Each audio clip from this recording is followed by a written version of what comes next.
প্রিয় শিক্ষার্থী বন্ধুরা, অষ্টম অধ্যায়ের আরও একটি সৃজনশীল প্রশ্নের উত্তর নিয়ে তোমাদের সামনে আসলাম। আজকে আমরা আলোচনা করব আমাদের পাঠ্য বইয়ের সৃজনশীল প্রশ্ন নং 3 নিয়ে। তো এই প্রশ্নের মধ্যে আমরা দেখতে পাচ্ছি আমাদের লেনদেনগুলো দেওয়া আছে এবং লেনদেন শেষে আমাদের নগদ প্রাপ্তি জাবেদা এবং নগদ প্রদান জাবেদা প্রস্তুত করতে হবে। নগদান বই থেকে এই দুইটা পার্ট কিন্তু খুবই সহজ, তাই প্রথমে আমরা যদি আইডেন্টিফাই করে ফেলতে পারি কোনটা নগদ প্রাপ্তি জাবেদায় যাবে এবং কোনটা নগদ প্রদান জাবেদায় যাবে, তাহলে খুব সহজেই আমরা পুরো সৃজনশীল প্রশ্নটা অ্যান্সার করতে পারবো। তাহলে আমরা একটু প্রথমেই দেখে নেব আমাদের প্রশ্ন থেকে কোন কোন লেনদেন নগদ প্রাপ্তি জাবেদায় যাবে এবং কোনটি নগদ প্রদান জাবেদায় যাবে। যেমন প্রথমে দেখতে পাচ্ছি নগদ তহবিল, অর্থাৎ যেটা ব্যালেন্স বিডি হিসেবে আমরা শুরুতেই লিখি। ব্যালেন্স বিডি কখনোই নগদ প্রাপ্তি বা নগদ প্রদান কোনো জাবেদার মধ্যেই অন্তর্ভুক্ত হয় না। নগদ প্রাপ্তি বা প্রদান যেটাই বলি না কেন, নগদ তহবিল বা যেটাকে আমরা ব্যালেন্স বিডি বলি, এই ব্যালেন্সগুলো এবং কন্ট্রা এন্ট্রি এই দুইটা কখনো নগদ প্রাপ্তি প্রদান জাবেদায় অন্তর্ভুক্ত হয় না। তাহলে প্রথম যে লেনদেনটা আমরা দেখতে পাচ্ছি এটা কোনো হিসাবের মধ্যে বা কোনো জাবেদার মধ্যে অন্তর্ভুক্ত হবে না। এরপরে মার্চের 2 তারিখে দেখতে পাচ্ছি নগদে এবং চেকে পণ্য ক্রয় করা হয়েছে। যখন আমরা পণ্য ক্রয় করি সেক্ষেত্রে আমাদের দুইটা বিষয়, অর্থাৎ দুইটা ক্ষেত্রে এখানে দেওয়া আছে, একটা হচ্ছে নগদ এবং একটা হচ্ছে চেক। আমরা যখন নগদ প্রাপ্তি বা প্রদান করি তখন আমরা যে কোনো ধরনের লেনদেন যদি কোনো সেটা ব্যাংকের মাধ্যমে হয়, আমরা ধরে নিই সেটা নগদেই পাওয়া গেছে বা নগদ হিসাবেই হয়েছে, এবং এটা ধরে সকল ব্যাংকিং হিসাবগুলো ব্যাংকে সেটা যোগ হোক অথবা বিয়োগ হোক সেটাকে আমরা নগদ ধরে নগদান বইয়ের মধ্যে অর্থাৎ নগদ প্রাপ্তি বা প্রদান জাবেদায় অন্তর্ভুক্ত করি। তাহলে দেখো এখানে যে আমরা মোট ক্রয় করেছি 10,000 এবং 15,000, দুইটাকেই আমরা নিয়ে আসবো এবং দুইটাকে একসাথে লিখে দিব। তার মানে যখন আমাদের পণ্য ক্রয় করা হয় তখন সেটা নগদ প্রদান জাবেদার মধ্যে অন্তর্ভুক্ত হয়। এরপর দেখতে পাচ্ছি পণ্য বিক্রয় করা হয়েছে 45,000 টাকা, যার মধ্যে 60% চেকে এবং অবশিষ্ট অংশ নগদে প্রদান করা হয়েছে। তাহলে পুরো পণ্য বিক্রয় এটাই যাবে আমাদের প্রাপ্তি হিসাবের মধ্যে। তাহলে প্রাপ্তি হিসাবের মধ্যে আমরা দেখাবো সম্পূর্ণ অংশটা। এরপর দেখতে পাচ্ছি ব্যক্তিগত প্রয়োজনে উত্তোলন করা হয়েছে। নগদ উত্তোলন অবশ্যই আমাদের নগদ প্রাপ্তি বা প্রদান জাবেদার মধ্যে আসবে। তো যখন আমরা নগদে উত্তোলন করি সেটা আমাদের প্রদান হিসাব অর্থাৎ নগদ প্রদান জাবেদার মধ্যে অন্তর্ভুক্ত হয়। কিন্তু এই যে আমরা এখানে পণ্য উত্তোলন দেখতে পাচ্ছি, এই পণ্য উত্তোলন কিন্তু আমরা কখনোই আমাদের নগদ প্রদান হোক অথবা নগদ প্রাপ্তি হোক কোনো জাবেদার মধ্যেই নিয়ে আসি না। এরপর দেখতে পাচ্ছি ব্যাংক থেকে ঋণ নেওয়া হয়েছে। ব্যাংক থেকে যখন আমরা ঋণ নিই সেই ঋণের পরিমাণটা আমরা সাধারণত ব্যাংকের হিসাবে টাকাটা অ্যাড হয়ে যায় বা ব্যাংকের হিসাবে বৃদ্ধি পেয়ে যায়। তো এখানে আমরা ধরে নিব যে ব্যাংক থেকে যেটা ঋণ নেওয়া হয়েছে সেটা আমরা নগদে পেয়েছি, তাই এটা আমাদের প্রাপ্তি হিসাবের মধ্যে চলে যাবে। তাহলে প্রাপ্তি হিসাবে আমরা এটা লিখে দিব ব্যাংক থেকে ঋণ নেওয়া হলো। তারপর দেখতে পাচ্ছি সুপ্তির নিকট মার্চের 14 তারিখ দেখতে পাচ্ছি সাদমান এন্টারপ্রাইজকে 30,000 টাকার নিষ্পত্তিতে চেক প্রদান করা হয়েছে। এখানে যেহেতু আমরা চেক প্রদান করেছি তাই এটা অবশ্যই প্রদান হিসাবের মধ্যে অন্তর্ভুক্ত হবে, তাই এটাকে আমরা লিখে দিব প্রদান হিসাবের মধ্যে। তারপর দেখতে পাচ্ছি 17 সুপ্তির নিকট থেকে 25,000 টাকার নিষ্পত্তিতে 24,250 টাকা প্রাপ্তি। যেহেতু এখানে বলেই দেওয়া আছে প্রাপ্তি, তাই এটা প্রাপ্তি জাবেদার মধ্যে অর্থাৎ নগদ প্রাপ্তি জাবেদার মধ্যে অন্তর্ভুক্ত হবে। এরপর দেখতে পাচ্ছি মার্চের 22 দোকান ভাড়া বাবদ চেক প্রদান। এখানে আমরা প্রদান করেছি, চেক প্রদান করেছি, তাহলে এটা অবশ্যই প্রদান জাবেদার মধ্যে অন্তর্ভুক্ত হবে। তারপরে মার্চ 27 পুরাতন কম্পিউটার বিক্রয়। আমরা কম্পিউটার বিক্রয় করে টাকা পাই, অর্থাৎ অর্থ পাই, তাই এখানে এটা যাবে প্রাপ্তি জাবেদার মধ্যে, নগদ প্রাপ্তি জাবেদার মধ্যে। এরপর সবার শেষে আমরা দেখতে পাচ্ছি ব্যাংক সুদ মঞ্জুর করলো। ব্যাংক সুদ মঞ্জুর মানে ব্যাংক থেকে আমরা সুদ পেয়েছি, তাহলে ব্যাংক থেকে সুদ পাওয়া গেলে এটা আমাদের প্রাপ্তি জাবেদার মধ্যে অন্তর্ভুক্ত হবে। তাহলে প্রত্যেকটা আমরা দেখলাম কোনটা প্রাপ্তি কোনটা প্রদান জাবেদার মধ্যে অন্তর্ভুক্ত হবে। এবার আমরা চলে যাই আমাদের ক নাম্বার প্রশ্নে। কতে বলা হয়েছে নগদ প্রাপ্তি এবং প্রদান জাবেদায় অন্তর্ভুক্ত হবে না এমন লেনদেনের পরিমাণ লেখো। তাহলে নগদ প্রদান অথবা প্রাপ্তি কোনোটার মধ্যেই অন্তর্ভুক্ত হবে না এরকম জাবেদা, এরকম লেনদেন আমরা দুইটা দেখেছিলাম। একটা হচ্ছে নগদ তহবিল, কারণ ব্যালেন্স কখনো নগদ প্রাপ্তি বা প্রদান কোনো জাবেদার মধ্যে অন্তর্ভুক্ত হয় না, তাই নগদ তহবিল এটা অন্তর্ভুক্ত হবে না। এবং আরেকটা হিসাব হচ্ছে পণ্য উত্তোলন। পণ্য উত্তোলন করলে নগদ টাকার কোনো লেনদেনই হয় না, তাই এক্ষেত্রে এই পণ্য উত্তোলনও কিন্তু আমাদের নগদ প্রাপ্তি অথবা প্রদান কোনো জাবেদার মধ্যেই অন্তর্ভুক্ত হবে না। তাহলে দুইটা হিসাব আমরা পেয়েছি, একটা হচ্ছে নগদ তহবিল যেটা আছে ৫৭,৫০০ টাকা, এবং আরেকটা হচ্ছে ব্যক্তিগত প্রয়োজনে পণ্য উত্তোলন, এটার পরিমাণ হচ্ছে ১,০০০ টাকা। তাহলে টোটাল যোগ করলে আমরা পেয়ে যাচ্ছি ৫৮,৫০০ টাকা। এবার আমরা চলে যাই পরবর্তী ধাপে। আমাদের খ নাম্বার প্রশ্নে বলা হয়েছে উপযুক্ত লেনদেনের ভিত্তিতে নগদ প্রাপ্তি জাবেদা প্রস্তুত করো। আমরা এখন এই যে লেনদেনগুলো দেখলাম একটু আগে, এই লেনদেনগুলো থেকে নগদ প্রাপ্তি জাবেদা প্রস্তুত করতে হবে। তাহলে নগদ প্রাপ্তি জাবেদার যদি আমরা ছকটা একটু দেখি, নগদ প্রাপ্তি জাবেদার ছকটা হয় ঠিক এমন, অর্থাৎ প্রথমে তারিখ, তারপর থাকে ক্রেডিট হিসাব খাত, এরপর থাকবে সূত্র, তারপরে যেহেতু আমরা নগদ প্রাপ্তি জাবেদা করছি, নগদ প্রাপ্তি জাবেদায় নগদান হিসাব সবসময় ডেবিট হয়, দুইটা ডেবিট ঘর থাকবে, নগদান হিসাব ডেবিট এবং প্রদত্ত বার্তা হিসাব ডেবিট। তারপর ক্রেডিট সাইডে থাকবে তিনটা কলাম, একটা হচ্ছে বিক্রয়, প্রাপ্য হিসাব এবং আরেকটা হলো অন্যান্য হিসাব।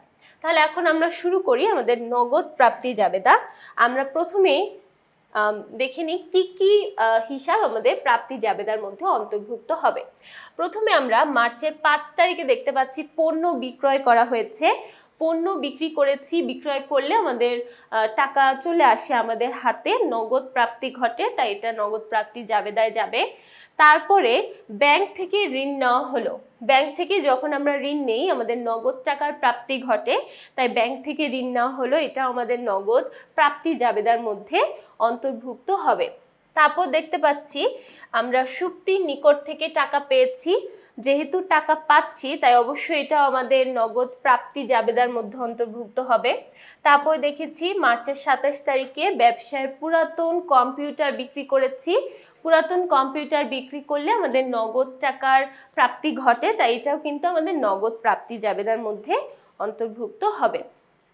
তারপরে সবার শেষে দেখতে পাচ্ছি মার্চের ৩১ তারিখ ব্যাংক সুদ মঞ্জুর করলো। তাহলে আমরা ৫টা জাবেদা, ৫টা লেনদেন এখান থেকে দেখতে পাচ্ছি, ৫, ১১, ১৭, ২৭ এবং ৩১। এই কয়েকটা লেনদেন আমাদের নগদ প্রাপ্তি জাবেদার মধ্যে অন্তর্ভুক্ত করতে হবে। তাহলে প্রথমে আসি মার্চের ৫, পণ্য বিক্রয় করা হয়েছে। যেহেতু আমরা পণ্য বিক্রয় করেছি এবং বিক্রয় নামে আমাদের অলরেডি একটা হিসাব আছে, তাই ক্রেডিট হিসাব খাতে আমাদের আলাদা করে আর লিখতে হবে না।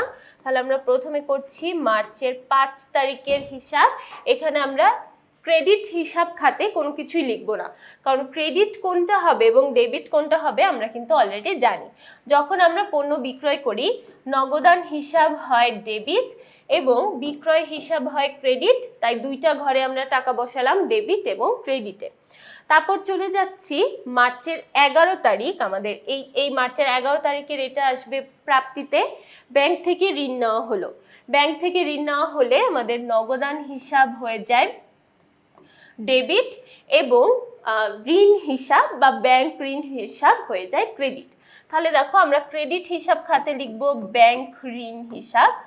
তাহলে নগদের ঘরে প্রথমে বসাবো আমরা ঋণ নিয়েছি ৫০,০০০ টাকা, তাহলে প্রথমে নগদের ঘরে বসাবো 50,000 টাকা, এবং ঋণ নামে কিন্তু আমরা ক্রেডিটের ঘরে কোনো হিসাব রাখিনি, তাই এটা যেহেতু অন্যান্যর মধ্যে পড়ে আমরা অন্যান্য হিসাবের মধ্যে বসাবো 50,000 টাকা। তারপর চলে যাই 17 নং লেনদেনে। 17 নং লেনদেনে বলা হয়েছে সুক্তির নিকট থেকে 25,000 টাকার নিষ্পত্তিতে 24,250 টাকা পেয়েছি। তাহলে আমরা হাতে পেয়েছি 24,250 টাকা। আমাদের মোট প্রাপ্য হিসাব অর্থাৎ সুক্তির কাছ থেকে পাওয়ার কথা ছিল 25,000 টাকা। তাহলে দেখো 25,000 টাকা থেকে যদি আমরা 24,250 টাকা মাইনাস করি, 750 টাকা আমরা বার্তা প্রদান করেছি। 750 টাকা বার্তা প্রদান করেছি, 24,250 টাকা হাতে পেয়েছি, এবং টোটাল আমাদের প্রাপ্য হিসাবের পরিমাণ ছিল 25,000 টাকা। তাহলে এখানে আমরা লিখব মার্চ 17 সুক্তি হিসাব। যেহেতু প্রাপ্য হিসাবের নামটা ছিল সুক্তি হিসাব, তাই এখানে উল্লেখ করে লিখে দিব সুক্তি হিসাব। তারপরে চলে যাচ্ছি 27 তারিখ, পুরাতন কম্পিউটার বিক্রয়। আমরা একটা অফিস সরঞ্জাম বিক্রি করে দিয়েছি, তাই এখানে লিখব অফিস সরঞ্জাম, কারণ অফিস সরঞ্জামটা আমাদের কমে যাচ্ছে। অফিস সরঞ্জাম হিসাব ক্রেডিট হয়ে যাবে আর নগদান হিসাব হবে ডেবিট। তাহলে বিক্রয় করেছি 9,000 টাকায়, তাহলে 9,000 টাকা নগদের ঘরে ডেবিট, এবং যেহেতু অফিস সরঞ্জাম নামে কোনো হিসাব নেই তাই আমরা অন্যান্যর ঘরে লিখব 9,000 টাকা। তারপরে সবার শেষে আছে ব্যাংক সুদ মঞ্জুর করা হলো 1,000 টাকা, তাহলে এখানে আমরা লিখব ব্যাংক সুদ হিসাব।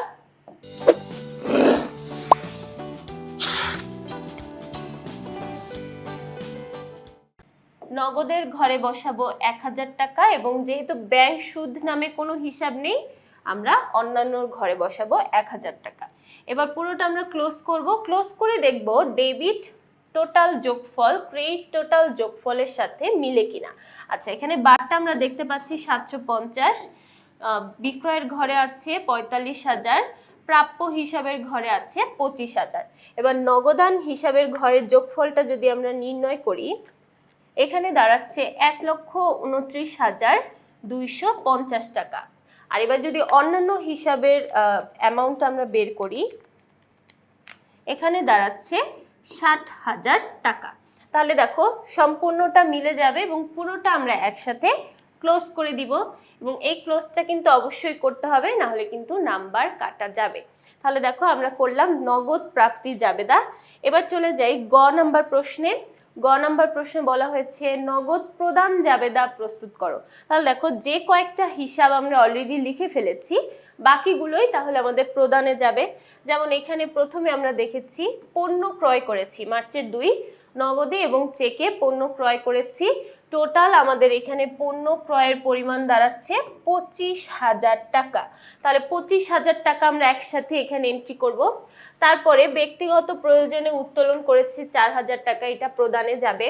সাদমান এন্টারপ্রাইজকে 30,000 টাকার নিষ্পত্তিতে 29,000 টাকা প্রদান করেছি, তার মানে 1,000 টাকা এখানে আমরা বাট্টা পেয়েছি, অর্থাৎ প্রাপ্ত বাট্টার পরিমাণ 1,000 টাকা। এরপর 22 তারিখ দোকান ভাড়া পরিশোধ করেছি। দোকান ভাড়া চেকের মাধ্যমে পরিশোধ করেছি 20,000 টাকা। এখানে দুইটা চেকের নাম্বার আমরা এখানে দেখতে পাচ্ছি, তার মানে চেকের নাম্বারগুলোও কিন্তু আমাদের এখানে অন্তর্ভুক্ত করতে হবে, এবং নগদ প্রদান জাবেদার মধ্যে চেকের নাম্বার অন্তর্ভুক্ত করার একটা কলাম কিন্তু থাকে। আচ্ছা, তাহলে আমরা শুরু করব মার্চের 2 নগদ এবং চেকে পণ্য ক্রয়। টোটাল পণ্য ক্রয়ের পরিমাণ 25,000 টাকা। তাহলে আমরা এখন চলে যাব নগদ প্রদান জাবেদার মধ্যে। নগদ প্রদান জাবেদার এই হচ্ছে ছক। প্রথমে থাকবে তারিখ, তারপর যেহেতু আমরা চেক অনেক সময় চেকের মাধ্যমে টাকা প্রদান করি তাই চেক নম্বর লেখার একটা ঘর। এখানে থাকবে ডেবিট হিসাব খাত। এখানে 3টা ডেবিটের কলাম থাকবে এবং 2টা থাকবে ক্রেডিটের কলাম, এবং নগদান হিসাবটা থাকবে ক্রেডিটের ঘরে। তাহলে আমরা শুরু করি। প্রথমে মার্চের 2 আমরা এখানে ক্রয় করেছি, তাই যেহেতু ক্রয় নামে একটা হিসাব আছে বা কলাম আছে, তাই এখানে আমরা ডেবিট হিসাব খাতে ক্রয়ের নামটা উল্লেখ করলাম না। আমরা মোট মাঠ কিনেছি 25,000 টাকার। তাহলে আমাদের জাবেদা হয় ক্রয় হিসাব ডেবিট, নগদান হিসাব ক্রেডিট, তাই ক্রয়ের ঘরে 25,000, আবার নগদের ঘরেও 25,000 টাকা বসালাম। তারপরে মার্চের 10 তারিখ উত্তোলন করেছি 4,000 টাকা, তাহলে মার্চের 10 এখানে আমরা উত্তোলন হিসাব লিখে দিব, কারণ আমাদের স্পেসিফিক একটা নাম দেওয়া আছে এবং উত্তোলন নামে আমরা এখানে কোনো হিসাব রাখিনি, তাই উত্তোলন হিসাব যেহেতু নেই আমরা এখানে অন্যান্য হিসাবের ঘরে লিখব 4,000 টাকা। অন্যান্য হিসাব 4,000 এবং নগদ থেকে আমরা 4,000 টাকা উত্তোলন করেছি। তারপর চলে যাচ্ছি 14 তারিখের লেনদেন। সাদমান এন্টারপ্রাইজকে 30,000 টাকার নিষ্পত্তিতে 29,000 টাকা প্রদান করেছি। Cheque number 032541। তাহলে চেক নাম্বারটা আগে আমরা লিখি 032541। আচ্ছা, এটা ছিল মার্চের 14 তারিখের লেনদেন। সাদমান এন্টারপ্রাইজকে প্রদান করেছি, তাহলে সাদমান এন্টারপ্রাইজ হিসাব। এখানে আমাদের টোটাল প্রদেয় হিসাবের পরিমাণ ছিল 30,000 টাকা, আমরা তাকে প্রদান করেছি 29,000 টাকা, তাহলে বারটা পেয়েছি 1,000 টাকা। টোটাল ছিল 30,000 টাকা, মানে টোটাল 30,000 টাকা প্রদান করতে হতো, কিন্তু আমাদেরকে ডিসকাউন্ট দিয়েছে, আমরা প্রদান করেছি 29,000 টাকা এবং 1,000 টাকা আমরা এখানে বারটা পেয়েছি। এরপর চলে যাচ্ছি সবার শেষ লেনদেন 22 তারিখ। এখানে বলা হয়েছে চেকের মাধ্যমে ভাড়া প্রদান করা হয়েছে 20,000 টাকা। এখানেও একটা চেক দেখতে পাচ্ছি 032651। তাহলে প্রথমে আমরা চেক নাম্বারটা একটু লিখি 032651। এটা আমাদের মার্চের 22 তারিখের একটা লেনদেন। আমরা এখানে ভাড়া প্রদান করেছি, স্পেসিফিক্যালি বলা আছে ভাড়া হিসাব, তাহলে অন্যান্য হিসাবের মধ্যে চলে যাবে ভাড়া বাবদ আমরা এখানে প্রদান করেছি 20,000 টাকা, তাহলে ভাড়া হিসাব অন্যান্যর ঘরে বসাবো 20,000 টাকা এবং নগদের মাধ্যমে আমরা প্রদান করেছি 20,000 টাকা। তাহলে এই গেল আমাদের নগদ প্রদান। এখন আমাদের ব্যালেন্সটা নির্ণয় করে ক্লোজ করতে হবে। তাহলে প্রথমে এখানে 25,000, এখানে দেখতে পাচ্ছি 30,000, এখানে আছে 24,000, এখানে আছে 1,000 এবং এখানে টোটালটা যদি নির্ণয় করি তাহলে এখানে আমরা টোটাল পাচ্ছি 78,000 টাকা। তাহলে দেখো এবার পুরোটা ক্লোজ করে দিব এবং এখানে কিন্তু আমাদের ডেবিট পাস ক্রেডিট পাসটা সমান হতে হবে। ডেবিট পাস ক্রেডিট পাস সমান হলে আমরা বুঝতে পারবো আমাদের অঙ্ক ঠিক আছে। তাহলে প্রথমে আমরা দেখলাম নগদ প্রাপ্তি জাবেদা এবং তারপর আমরা দেখলাম নগদ প্রদান জাবেদা। তাহলে আশা করছি নগদ প্রাপ্তি এবং নগদ প্রদান জাবেদা থেকে আর কোনো সমস্যা নেই এবং পুরো সৃজনশীলটাই সবাই খুব ভালোভাবে বুঝতে পেরেছি। পরবর্তী পর্বগুলো দেখার জন্য সবাইকে আমন্ত্রণ জানাচ্ছি। সবাইকে অসংখ্য ধন্যবাদ।